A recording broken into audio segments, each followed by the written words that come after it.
and learned everything in lots of different courses. Didn't really suit me, and I didn't get along with it. And I think patients, when they're very depressed, can't do the homework. I don't know if you've done CBT, it's a lot of homework and you do a lot of concentration. And I was a doctor with a lot of self-discipline, I couldn't do it. So I found other approaches to NLP hypnosis that made my life really, really easy. So I worked more and more and more, until one day I ended up like that. I wasn't in Birmingham at the time. I was at home. I came to Birmingham very strangely because there was a course, an advanced NLP course by a person. I've been waiting for it because the person we learned it from was very slow at doing things. And I said, I don't want to go, I don't want to go. I'm a bit depressed because my Bell's palsy, which normally gets better in a month, didn't get better. So this side is not working. So it's a paralysis of the face. So that side's working, that side's paralyzed. And it didn't get better. 4 weeks passed, 95% of the time it all gets better. 4 weeks, 6 weeks, 8 weeks, 12 weeks. And then I got down, depressed, and I got this invitation, and I said, I don't want to go. So I stopped working weekends, and I felt awful. And then I shouted at the patient, and I thought, I need to get help. and so the guy then said, oh look, if you come, I'll offer you some help. And I thought, oh gosh, there's no excuse not to go anymore. So I thought I'd better go. So I went along, and this is in Birmingham here. It could be anywhere in the country, but he lives in India, flies in every now and then. And little did I know, the whole thing was in hypnosis. And after the first day, I felt a little better. And after the second day, on stage in front of everyone, the face starts to move. My face starts to move. And I go back the next day, and it continued to move. And it continued to get better, but very slowly, but it's better. One of the worst things about this was people sat on the wrong side of me, couldn't see. They said, Dr. Wong, you were really angry there. I said, no, it's also because you sat on the wrong side. I said, this side's the happy side. And so that was the worst thing. And so then after that, I smiled. I could still smile. And it's the strangest thing because my nerves still don't work. I know this because I can't taste on one side of my tongue. And my sound in my ear, I was just playing the tuning fork there. They're showing my students, medical students, so I train students and registrars and doctors, and showing them how to use a tuning fork. I thought, whoosh, it's louder in one side, which is what's supposed to happen. But I don't notice any hearing deficiencies in my ears. But it's the strangest thing because more or less sort of normal. You can still notice it now you're all just staring at my face. That's the end of that. So let's just take that away because it's awful. So then I met Naveed, who's there, much at a time like this. So attending people with similar interests, similar minds. We met Naveed who had similar interests. He'd been doing the same things as I had. He'd been gathering information. In fact, he gathered lots of information that he didn't even look through. He just got lots of stuff. So to meet people with similar interests, we then went on to exchange information.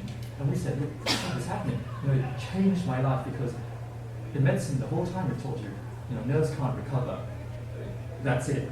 I went to see the doctors. They scanned my brain for tumors because that's the other worry. And I didn't have a brain tumor. And they said, tough luck, sorry mate, you'll be like that for the rest of your life. And so unkind, and they didn't give me any hope. And that was the worst thing, no hope. I don't know if any of you have ever been ill, but it's not easy. And then I was better. And then I went back and thought, look here! And they said, oh, it would have happened anyway. Yeah? And I'm sure you know that feeling. So this is why this work is really important to me. And so went with Naveed, and we went to, over the next few years, we went to different conferences, NLP, acupuncture, hypnosis, but they were all on just one thing. And that's why the PhD is amazing. You learn so many different things in one place. And we said, how are we going to cover all this? We'll be all by the time we get through all the complementary therapies. We learned loads, and we met. More importantly, we met people, and we met people who were doing it. The course that we went to were just doctors, and doctors were very, standard, unimaginative people like we were. Then we went to meet complementary therapists, and they were doing these innovating and doing new things that worked really well. And what's more is you were asking the questions that I train my doctors I train my registrars, I train my FTs, my medical students, and by the time they finish and become full GPs, they still can't do it. They ask questions like you ask. You know, they don't ask questions like you ask, although we tell them to, because they don't see the point. So we can ask when did it start, but they don't ask what was happening at the time at home. They don't ask how are your relationships. Do you think that might have played a part? How's work life? You know, what do you do? You should ask what you do, but they still don't. I find it really difficult. I said, why don't you want to know about people? And these are the questions that matter. You know, we've got to look out of the box. We can't. The health service cannot sustain itself with the current model. We're on our knees. And then we came round and somehow managed to get this bill passed, slightly under the radar, maybe. And now every patient in this country is eligible to have what they call social prescribing. So the government funds 100% social prescribers. So that came out in January. As of May, this month, we had to sign an agreement locally saying what we are GP networks, so 30 to 50,000 patients from different practices. So usually 3 or 4 in London, like one practice, right, had that many people. So then you get extra funding, and from that you can pay a social prescriber. What is a social prescriber? Social prescriber is a person who, so a lot of what we see are people who keep coming back over and over again. And a lot of reasons they come back over and over again is maybe because they are lonely or isolated. And it's not rocket science, is it? Because lonely people, you can be lonely if you live with someone or you're in a relationship, or if you're ill and no one else is ill. So what it says is, if you meet someone like you, you might find things to do, and you go out more often and you have social contacts, you consult less. And there's so much data on that, and we know that, but no one's actually ever put their mind to analysis on national policy. So they have something similar in psychiatry called enablers for people's psychiatric conditions. So if anything happens, so they say, oh, this is what's going on locally, why don't you join this group, or join this group, this cooking class, this garden group, this walking group, come along, and we'll go with you. And there are other things that they go in, so it's all being innovated. So, and where does complementary therapy come in? So the original idea was that you don't even have to see the doctor, you just go and see the person at the door, which is a triage system, and they go, oh, what can I help you with? Oh, I've got back pain. Oh, have you ever thought about this list of therapies that are being offered? You know, massage, osteopathy, chiropractic. They go, oh, my friend's gone for a chiropractic. They seem to find that useful. They say, well, you know, they're just down the road, or just some buildings attached to the buildings, and then they come here. There's an acupuncturist who works out of my practice, because although I offer acupuncture on the NHS in a normal clinic appointment, I can't deal with every problem, and I don't want to deal with every problem. And so I direct them to the acupuncturist who gets lots of my referrals, because really, I have 10 minutes, I can't do everything in 10 minutes. So that's why it's important. But what happens we're very fortunate in Exeter, the council has paid for these community connectors who are social prescribers. And we've had them for 2-3 years. For the first 6 months to a year, no one knew what they were doing. So what they do is they just go to voluntary organizations, say what's going on, and they just send patients to the standard voluntary things. You know, you get like local helping hands, the practice charities, the local charities, and they offer lots of things, but they don't offer everything. So they don't offer complementary therapies. And then over time, they build up their list, and that takes about a year. And during that time, people are lost. People don't know what to do. So what I propose is, if you could go and find your social prescribers, go and find them. And the way to find them is to see your own GP, because they are a local resource. See your own doctor where you're working. And just say, I heard this is going on. They go, oh yeah. But they haven't hired anyone yet, unless it's already going. So I don't know, different parts of the country will have different things. So when they're going, and they start hiring people in July, they estimated in July this year, they're going to start hiring people. And that's probably the time we need to target these people in July. Find out who they are, say, look, this is what I offer. You put me on the list, if you're there first. The name's there first, isn't it? And then if you do group sessions, that's great. Educational sessions, that's wonderful. Introductory sessions. Many times, some of these things have to be done for free, like all of you understand. And then, if they like it, I'm sure they'll go on. I must say, it's the single most important thing that's ever happened to us in general practice. The whole time I've been a GP, my clinics were getting so full. Now we have 3 appointments through the day, unheard of, right? It's reduced people consulting, and more importantly, it's reduced the people who used to come all the time. I always use an example of a lady who, unfortunately, she lived alone. She didn't realize what she smelled. The old therapists, they just don't realize it. They get so used to it, and now she doesn't. She came back just for something else the other day, because I've not seen her for ages. And she was telling us about how she is now volunteering, she's a member of the community. People stop and talk to her. They used to think she was a bit strange because she was very hippie and had long dreadlocks and everything. She still has dreadlocks. The only difference is she suddenly realizes that she's with other people and how she looks and how she smells. Well, it looks not so important, but how she smells matters. And so she, I don't think she realized that, but it just comes as a result. And so many stories with people go to yoga classes, suddenly realizing that other people are in pain, or just learn to relax. Learn to relax. And many of you do relaxation therapies, and that's so much evidence for that, isn't it? And a part of my problem is I didn't relax. One of the things that I've done ever since then, so I've meditated and everything, has changed my life. And I've changed my life so much. I made a YouTube video, one of the most watched videos of mindfulness. It doesn't have my name on it, so you won't find it. If you just Google mindfulness on YouTube, you'll find it. It's a little glowing, animated glowing. Or many of you have watched it, which is the craziest thing. So my son and I did it. It's an animated video, and he says, "Daddy, we've helped 300,000 people." That's amazing. And it's such a good feeling, isn't it, to help others and help, and maybe you'll help other people. Great. So I will talk a bit more about social prescribing and ask me questions about it later. And so let's get to the meaty bit, right? 5 main reasons you don't get referrals from GPs. And as I've alluded, which far too busy. How many consultations we do? So I'm a full-time doctor. We work, which is not really full-time where I come from. So we work 4 days a week, but of those days I work about 12 hours on a Monday, and the rest of the days I work about 10. Which is 10 to 11 hours the rest of the days. So, but that's okay. That's only 4 days a week. I get a day off, which is great. And I make it a point not to go in. Whereas a lot of my colleagues say they work from home as well, to the computer and never rest. And I say that I'm not going to do that. So we see minimum of 30 patients a day, maximum of over 100 patients a day, averaging about 60 patient, 50 patient contacts. So in my practice we do 35, although my colleague there is saying, no, it's 60 contacts, telephone numbers, e-consultations, making our lives miserable, and the government.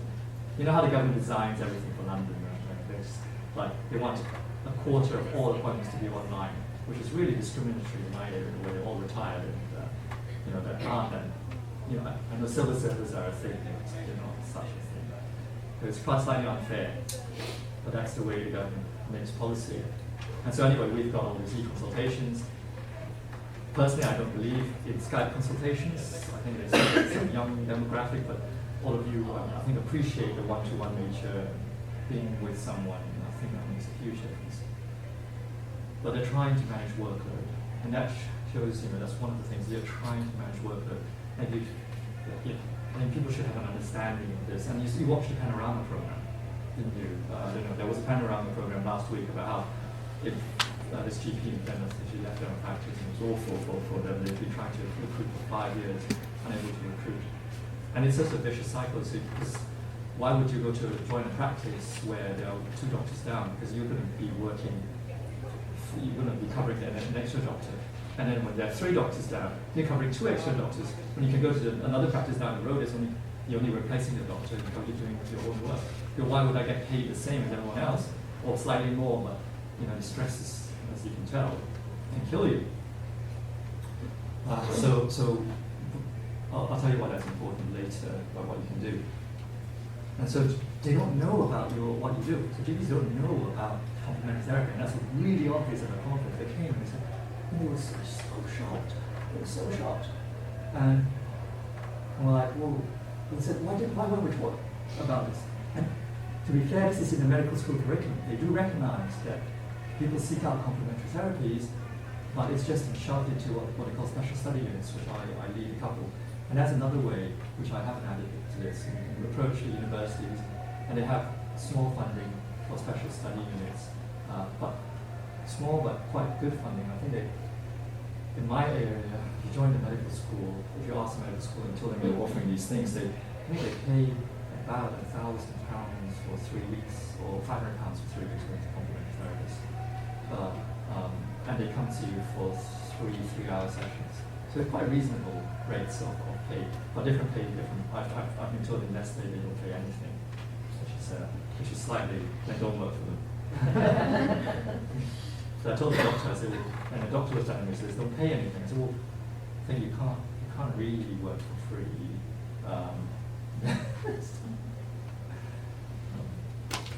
Value yourselves as well.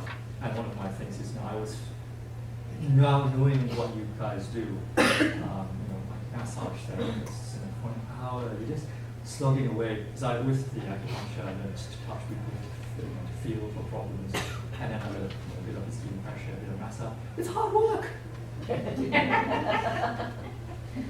It's really hard work, and I can't believe that you guys do it for some as little as £30 an hour, sometimes even less, I've heard. And and then what happens is you guys get up. If I don't do it, I just say, I'm just going to do the acupuncture because I get to save my hands. And so I, hold my hands off to you guys. Such a great service that you offer people. So undervalued as well, unfortunately. And hypnosis, talking for an hour is hard. But they do charge more. So why do hypnotherapists charge £75 an hour, £70 an hour? And does massage therapists charge 30, 35?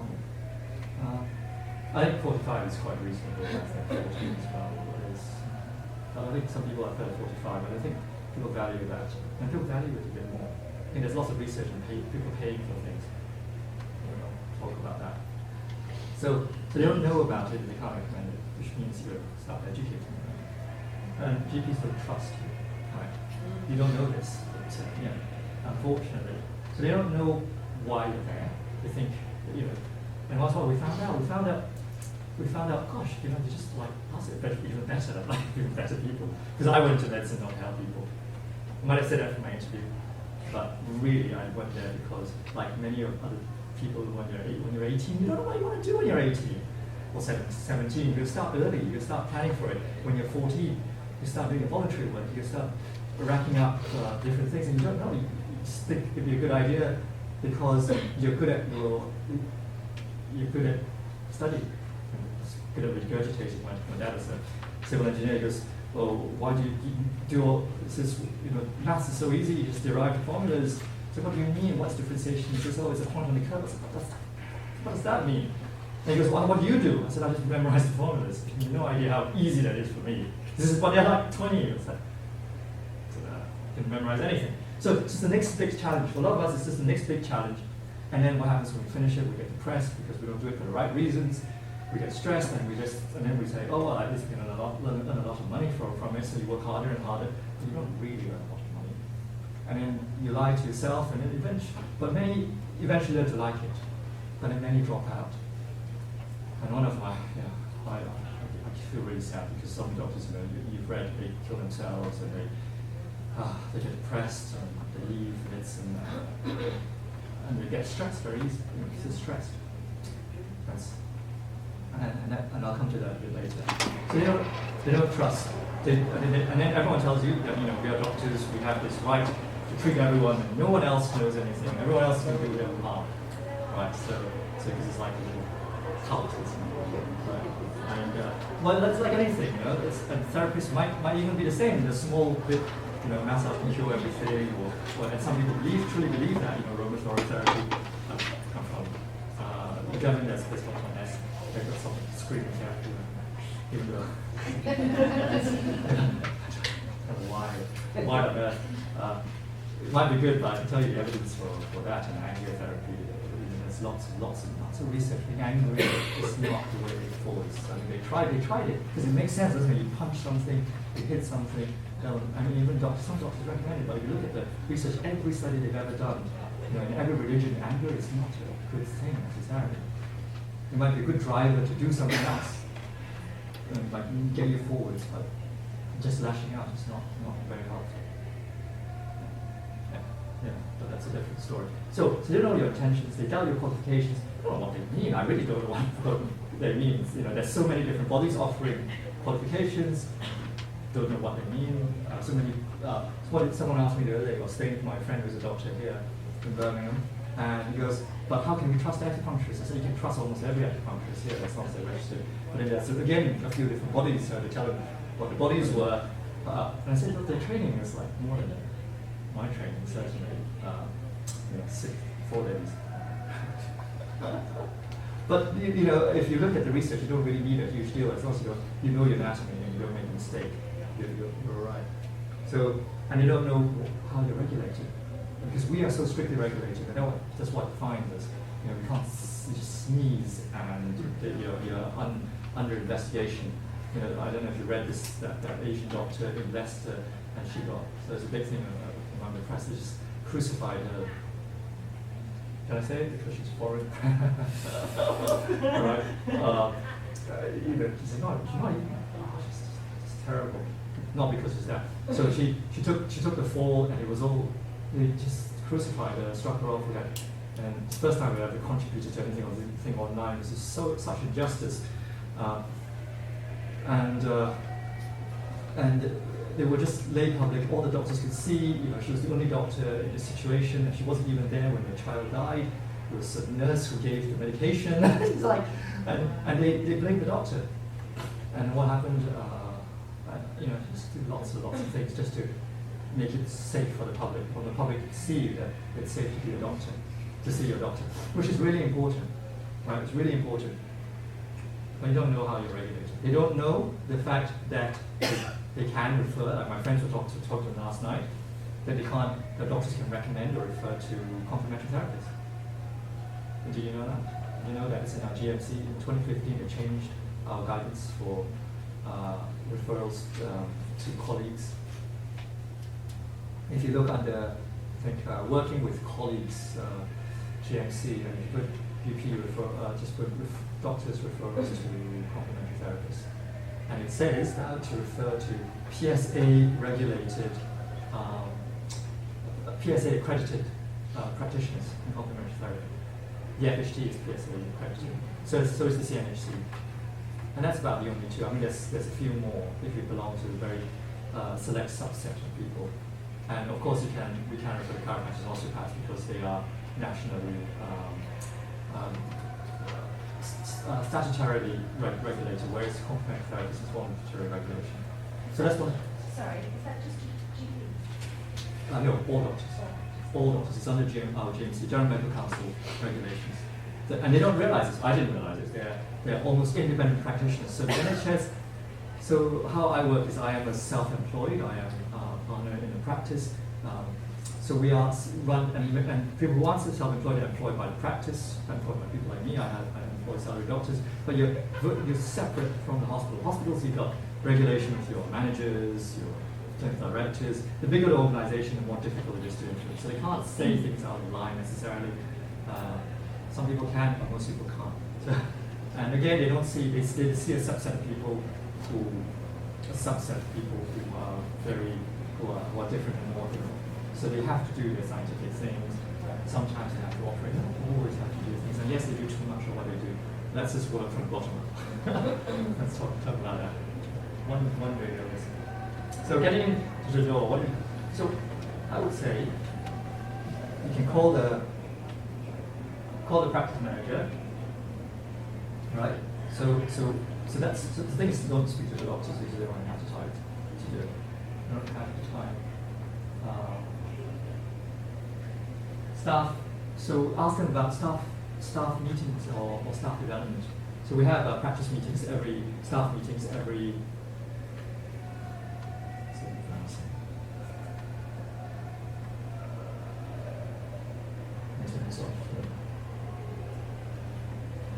So staff meetings every month or every 2 months.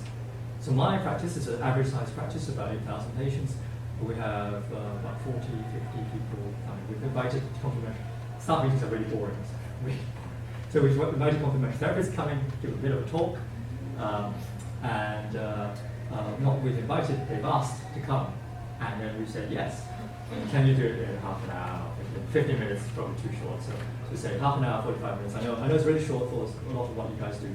But then they'll say things like, or I told them to say things like, come and talk about stress relief, about repressed strain injuries, how you might be able to help with that, and then tell them about what you do and how you're part of it. And you want someone local as well, because we like that. So because we are a local practice, we're a local service, we know our people. Right? So you're going to see a GP practice around where you work. Give them something, right? Tell them, and of course don't charge anything because they don't have any money. No one's got any money. We haven't had a pay rise before. So we are getting one, but they're taking some money away from us. Okay. Same time, this is the government. Give one hand, take another. So social prescribing, like I mentioned, social prescribing, by far the most important thing that you can take away from today is that this is happening, and you need to go and speak to them and find them. And there is more going to happen. I don't quite know what it is yet, but next year there's a lot more going to happen with complementary therapies and social prescribing. Big push for it. Is it social prescribing? Is that a job? It is a job. So with this development, there are jobs to be had. There are jobs to be had as a social prescriber. I don't know how much they'll pay. Around our area, they're paying £12 an hour, which is quite a lot of money. But I don't know, but it's a full-time. And is that social prescriber attached to one particular practice? No, to a GP network, which covers 30 to 50,000 people. Yes, they will be probably inundated. We don't quite know. I think there'll be a rush at the start, which is what happened to us. It's like a massive rush at the start. But then after a while, you sort of people will keep coming back, and then you go, who else can we do? I don't think it's an amazing thing that you can offer help to the people who need the most help. And it made such a difference to these people. Like, they've gone off medication. It's wonderful, actually. Do they link with village agents?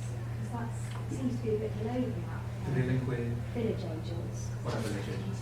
So they're probably the same thing. They're probably the same thing done locally in your area. Yeah, in Somerset, they've got quite a number of village agents. So they would be the same things. Right. Yeah. And so the money. So what we're doing for that is the money then goes on to. So then from that the money for us, and if the money's going to go to these people who are doing it already, because it's a good thing to do, and you don't have to reinvent the wheel. Employ people because they are already being employed. Yes, so they would be the same. So speak to them. I don't know how it's working around your area. If you know that, so only the doctors sort of know how it's working. But if you look, there will be more things on social prescribing and complementary therapy shortly. There is already some evidence out there. Some initial research that suggests they prefer complementary therapies compared to other group activities. And then there's lots of things. It's new, so there are lots of things. And through reciprocity. What I mean by that is, you help them, and that's the best thing you can do. Help someone else without any intention. And very strangely, to help you back. Because what happens when you come to the meetings is, if you don't get any referrals from it by the doctors, at least a couple of my staff have gone to every complementary therapist that's ever come to look for help, or members of their family. Because there's only 40 people in a room, and they're all health related anyway. And then the receptionist is the person you've got a sweet talk at your doctor's surgery. They control everything. They control me. I'm scared of them. They bring me my coffee, tea, I don't make it. They bring me my water.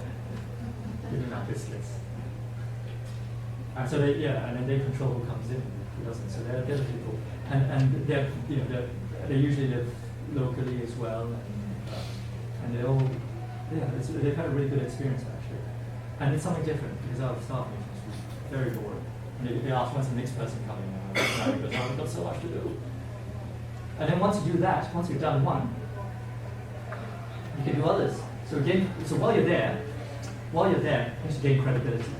How do you gain credibility? How do you address your qualifications? So you educate, you tell them about what you did, your individual backgrounds, your stories about how you started it, your training, how long you've done it, your therapy, what it is, how long for, like I said, experiences, what you can treat, but more importantly, what you can't treat. And because they want to know, and that's what defines general practice, is that we know our limitations. We know what we can't handle. So some doctors will do more and some doctors will do less. But the most important thing is you recognize that there is a problem. So you don't want to miss that cancer or that problem. Same with you guys, and I hear there are these red flag courses coming up, and College of Medicine does wants to promote this, that some sort of safety market. The FHT, I'm sure, will at one stage provide courses where, so for, I heard that's one for massage therapy, where they teach people to recognize skin cancers. Where I work down in the southwest, we have the most number of skin cancers in the country. So farmers might not take up the tops for any reason whatsoever. So we've got a county show this weekend. They'll have a dermatology booth there. Every year they find melanomas because no one checks behind their backs, especially men. My joke is the women are always can see behind them, have eyes behind their backs.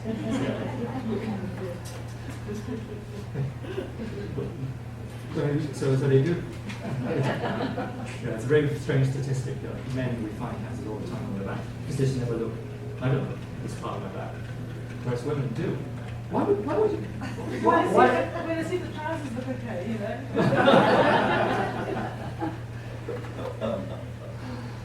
Never understand that. So they do. And pain at night. I'm sure many of you are taught. If you deal with pain that's waking someone up, it's not a great thing. Headaches that make people vomit or they wake up with the pain, that's not a great sign. People lose lots of weight, they go really poorly, but they don't know that. Doctors don't know that you know these things. And you just said something like that, they're like, oh, wait a minute, you know what we call red flags. Even if you say the word red flags, like, you know what red flags are? So because we're taught, if all else fails, you know your red flags. These are like cancer referral guidance, and they're just tick boxes that we have to take these days just to save us time. They've got this problem, just send them straight out. They'll see them within 2 weeks, and then we want. And I said evidence of your success. So if you have evidence, there isn't a huge deal, but certainly you can say there's evidence for all of you can say there's evidence for relaxation. Stress management. So that's whatever therapy, almost every therapy has shown some sort of relaxation of stress relief benefit. Except for no one does screaming therapy, but we're not talking about that today. But almost every therapy can say that's happened.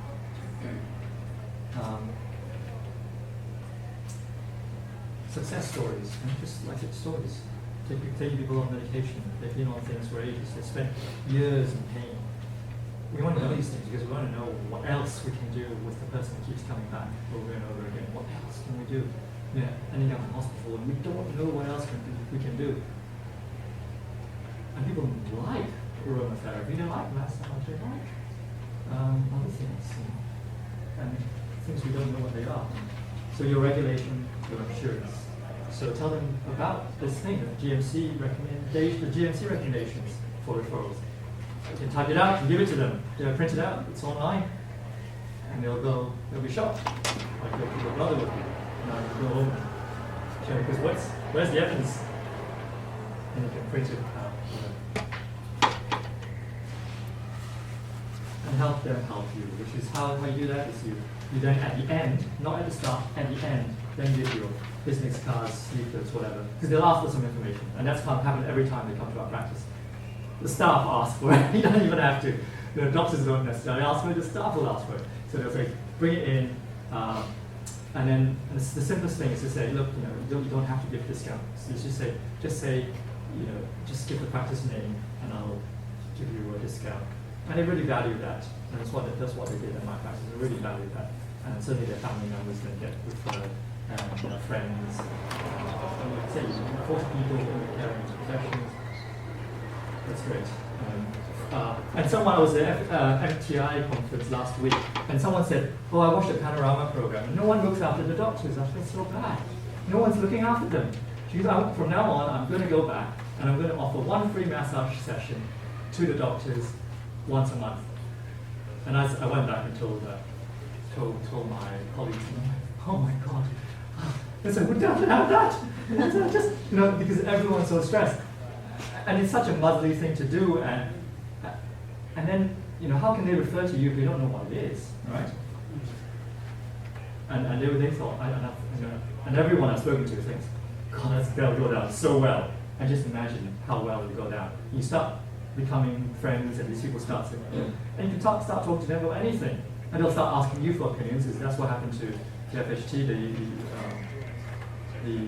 He said, yeah, that's what happened to him. He's got his orthopedic surgeon, was a bit skeptical at first, and now they ask each other questions, and that's neat. Now, recommendations, ask them for recommendations, to other GPs, practice manager groups. So the practice managers, all local practice managers get together, talk to each other, and then there's a support group, and they'll be interested. So the other thing you can do is, so in summary, meet doctors, form relationships, because it's not about marketing materials. And please don't waste your time. Don't send things through the door. That's really important. Don't send mail shots, letters. They don't read them, because you don't realize how much junk we're getting from drug companies. There's more junk. We don't have the time to read that. We read about 50 letters, get through about 50 to 100 results a day, another up to 30 to 50 letters every day that we're going through. We sign about 100, 200 prescriptions a day. In addition to seeing patients, have to do visits as well. So we don't really have the time. So meet the doctors, form relationships with them. So it's all about, so once they realize that you're a person like they are, you want to help people, more so than they want to help people, because it's been beaten out of us, and they'll see fresh blood. Share what you know and just let me know.